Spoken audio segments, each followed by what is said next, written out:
A poco tiempo del mayor colapso institucional de la República Argentina, Eduardo Duhalde, en ese momento presidente de la Nación, convocó elecciones presidenciales anticipadas para el 23 de abril de 2003. Así se inició el proceso electoral que definiría candidatos y plataformas. En ese marco, el Partido Justicialista llamó un congreso extraordinario, a realizarse el 23 de enero en el microestadio de Lanús, cuya presidencia estaba a cargo de Eduardo Camaño. Ya en sesión, los congresales, de manera atípica, pero con una intencionalidad política precisa, anularon las internas partidarias. Así, dentro del movimiento peronista, se habilitaron las candidaturas del expresidente Carlos Saúl Menem, la del por entonces gobernador de la provincia de San Luis Adolfo Rodríguez Sá y la de un casi desconocido gobernador de la provincia de Santa Cruz, el doctor Néstor Carlos Kirchner. Y se le permitió también a los precandidatos el uso de los símbolos partidarios para las elecciones generales. A este acuerdo arribaron el dualdismo junto con otros sectores, entre ellos el de Néstor Kirchner. Al fragmentar los votos peronistas, las elecciones generales se transformaban en una interna del Partido Justicialista. Cabe resaltar que el secretario general del Sindicato de Choferes de Camiones, Hugo Moyano, el secretario general de la Unión Tranviarios Automotor, UTA, Juan Manuel Palacios y más de 20 de los cofundadores y principales dirigentes del Movimiento de Trabajadores Argentinos, MTA, se habían alineado con Adolfo Rodríguez Sá. Los debates entre los candidatos y los cuadros técnicos del partido se daban en todos los ámbitos del peronismo. Prueba de esto fue la invitación que la entonces ex ministra de Educación, Susana de Cive, nos hizo a un grupo de cuadros técnicos de la capital federal para reunirnos en la casa de la provincia de Santa Cruz con el gobernador. En el encuentro estuvimos presentes Juan Pablo Lolé, quien más tarde sería embajador en Brasil, tanto en el mandato presidencial de Néstor Kirchner como en el primero de Cristina, y el licenciado Osvaldo de Bries, entre otros. Gente rara, pero linda. El avión de Néstor Kirchner estaba retrasado. Mientras lo esperábamos, definimos temas y contenidos, y acordamos que debía evitarse el momentum de la economía. La charla rondaría en torno a la inserción internacional de la Argentina en un supuesto futuro gobierno, teniendo como prioridad fortalecer los vínculos con los países de la región. Sin embargo, una vez que se incorporó a la reunión, el gobernador empezó a hablar precisamente de economía. El principal objetivo del debate entre los candidatos presidenciales era determinar qué había hecho colapsar el plan de convertibilidad y cómo salíamos de él. Al respecto, había dos posiciones claramente opuestas. Una, mayoritaria, sostenía que la razón del colapso económico había que buscarla en el persistente déficit fiscal. La otra, minoritaria, planteaba que la causa era una economía que no generaba una cantidad de dólares que facilitara el normal funcionamiento del entramado productivo, y afirmaba que el déficit fiscal, por el contrario, había posibilitado la supervivencia del régimen, ya que la deuda externa que se contraía para financiar el déficit permitía obtener los dólares faltantes.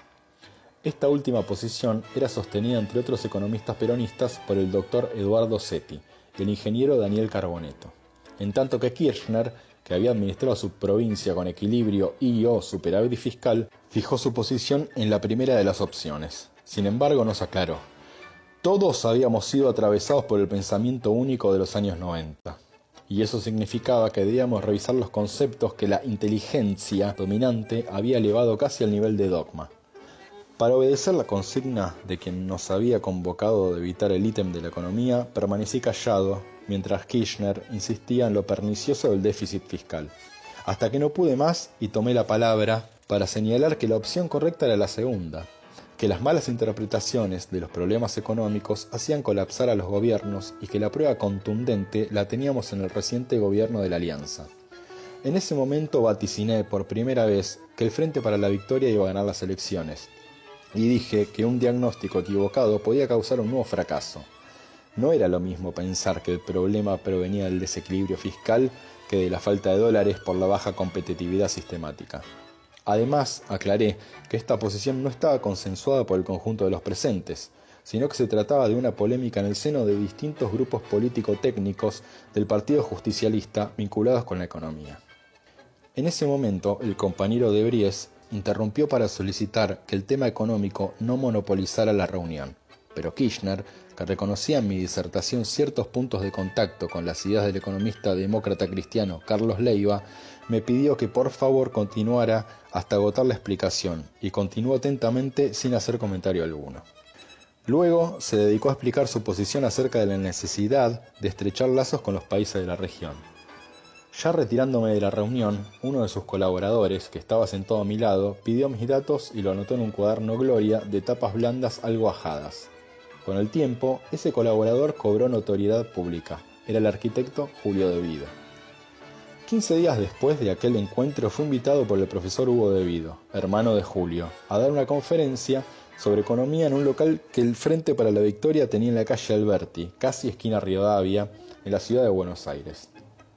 Mi sorpresa fue mayúscula ante esa amplitud de criterio de convocarme, sin conocer mi pensamiento en todo su rigor.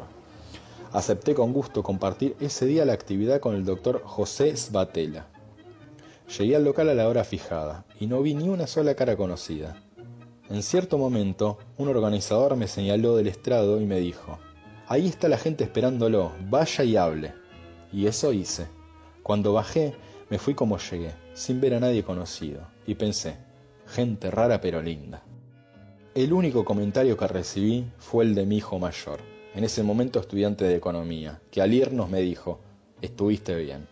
Años después me enteré de que De Vido y su gente, desde un entrepiso que tenía el local, habían escuchado y evaluado atentamente mi disertación. Repito, gente rara pero linda. Un proyecto, un pueblo, un hombre. Después de aquel primer contacto en la casa de Santa Cruz, comencé a militar en el espacio Kirchner Presidente.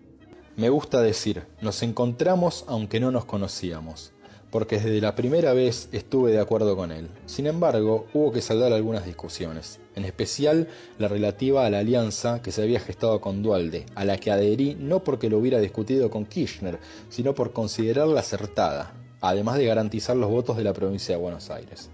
Con Kirchner no volvimos a vernos hasta el día en que, estando yo en funciones como secretario de Comunicaciones, lanzamos el fideicomiso de la industria de telecomunicaciones en la Bolsa de Comercio de Buenos Aires.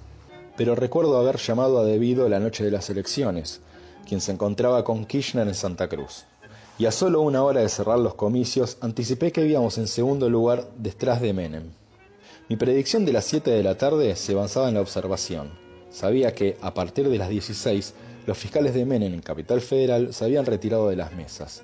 La experiencia política me dictaba que, aunque ganaran, entraban en una vía muerta. Y por una cuestión de lógica, si esto sucedía en Capital, en la provincia la tendencia se agudizaría. Aventuré que no iba a haber segunda vuelta, y efectivamente no la hubo. Menem ganaba con el 25% de los votos, que fue su techo, y sobrevino la elemental ecuación, el 75% contra el 25%.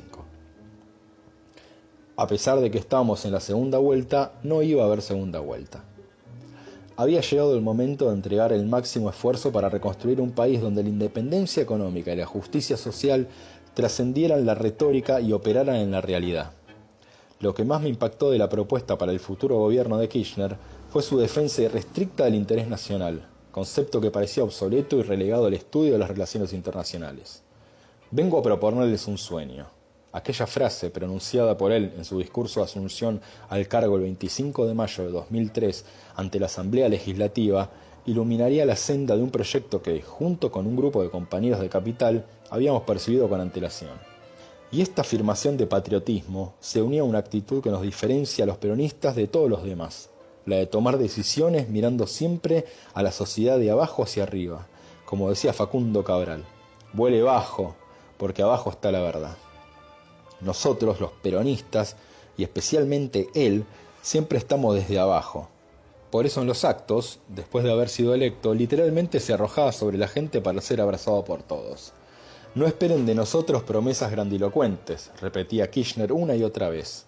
En esos días de construcción, Julio De Vido, jefe de los equipos técnicos, decía: deseamos llegar a un país normal, con mayor desarrollo de la industria local, con un Estado que garantice el cumplimiento de los servicios básicos y que recaude adecuadamente. Julio coordinaba uno de los equipos político-técnicos en el que se elaboraban planes de gobierno en forma conjunta con quienes luego serían funcionarios de la nueva administración. el doctor Fulvio Madaro, Claudio Uberti, el profesor Hugo De Vido y el ingeniero Carlos Alberto Chepi, entre otros. Y ese fue el espíritu con el que elaboramos las distintas propuestas de gobierno. Camino hacia la autonomía. Luego del acuerdo con el presidente Duhalde, se sumaron para apoyar la campaña a algunos funcionarios de su gobierno, entre los que se encontraban el viceministro de Economía Oscar Tangelsson. Sin embargo, esto no implicaría una coordinación de la plataforma electoral con la gestión de Roberto Lavagna, en ese momento ministro de Economía. Para Kirchner era imperativo revisar los contratos de concesión con las empresas privadas que suministraban los servicios públicos y obtener un nuevo vínculo con el sistema financiero en lo relativo a la renegociación de la deuda externa y su aporte al nuevo modelo de desarrollo. Una vez ganadas las elecciones y antes de asumir el gobierno, en el equipo técnico económico se estableció un debate que marcaría la gestión. Ocurrió durante una convocatoria en el Hotel Panamericano, donde se planteó si la Argentina, que en ese momento estaba en default, debía endeudarse una vez más en los mercados financieros internacionales o, a la inversa, iniciar un proceso de desendeudamiento. Ese debate se dividió en dos posiciones, avaladas por sectores diferentes. Los peronistas planteábamos que, en la medida de lo posible, había que iniciar un proceso de autonomía, disminuir la deuda, para recuperar cierto grado de libertad en la futura gestión económica. Los sectores del ex-Frepaso, que se habían asimilado al naciente kirchnerismo, proponían buscar fondos en el exterior a fin de obtener un colchón financiero para el inicio del nuevo modelo. El debate, coordinado por Julio De Vido, fue tenso. No debemos olvidar que Kirchner aún no había asumido, que Duhalde era presidente, Roberto Lavagna el ministro de Economía, y que la discusión se centraba en cómo serían las primeras semanas del nuevo gobierno. Kirchner definió la cuestión diciendo: vamos a un proceso de desendeudamiento. Saldado el debate, había que avanzar hacia la constitución de un modelo de desarrollo con equidad y sustentabilidad en el tiempo, y teníamos la gran oportunidad de lograrlo.